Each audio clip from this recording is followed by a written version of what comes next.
There are two ways of seeing that. One is the way you've suggested, that France is becoming more and more Eurosceptic, and that drastic improvements need to be made to the way the EU works to restore its legitimacy in the eyes of the French. The other way of looking at it, which is also credible to a degree, is that many left-wing voters voted for Mr. Mélenchon because they wanted a candidate who they thought was left-wing in the race. Most people of the left do not regard Macron as a left-wing candidate, and therefore they saw Hamon's chances floundering and voted for Mr. Mélenchon. Doesn't necessarily mean they want to leave the EU or the euro, but it is certainly the case that the EU is no longer as legitimate in the eyes of the French as it used to be. Mr. Macron does have some proposals for reform, especially regarding the Eurozone and how it works. I would question whether Berlin would be willing to agree to them, actually.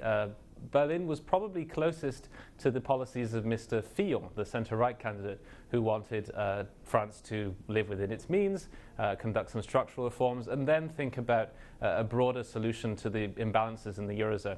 I think Mr. Macron has a more ambitious view of how countries can help each other out, spend more and allow each other to spend themselves out of a crisis, which Berlin regards as risky.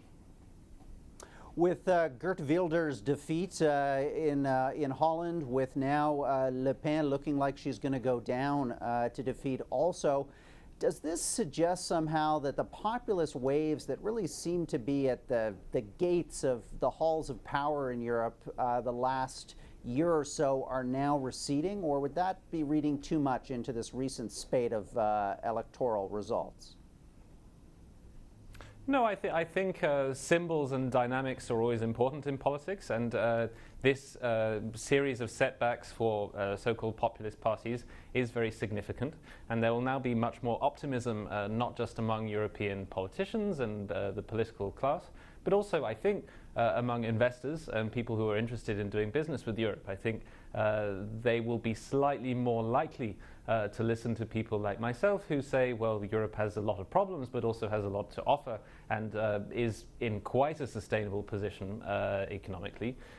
So I think that is quite important.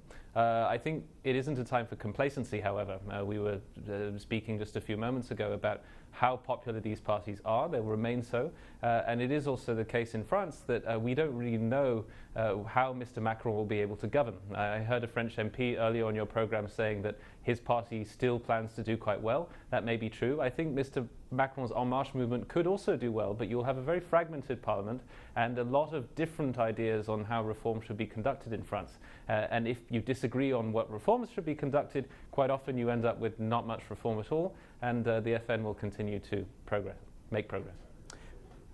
What do you think could happen to upend the expectation of a Macron victory over the coming 2 weeks? I mean, for example, could, heaven forbid, a series of terrorist attacks potentially throw all of our current projections out the window?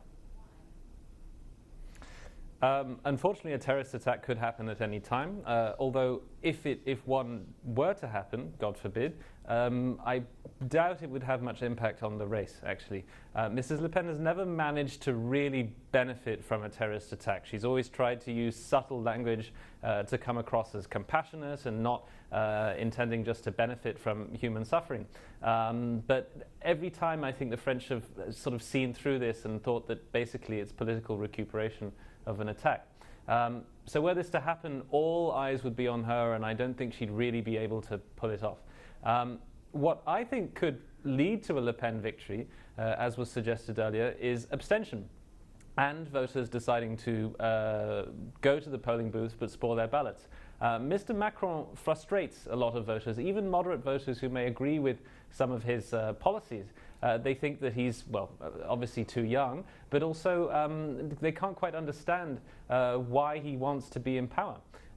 His party doesn't really have a very clear policy platform. That's an accusation that's waged against it anyway.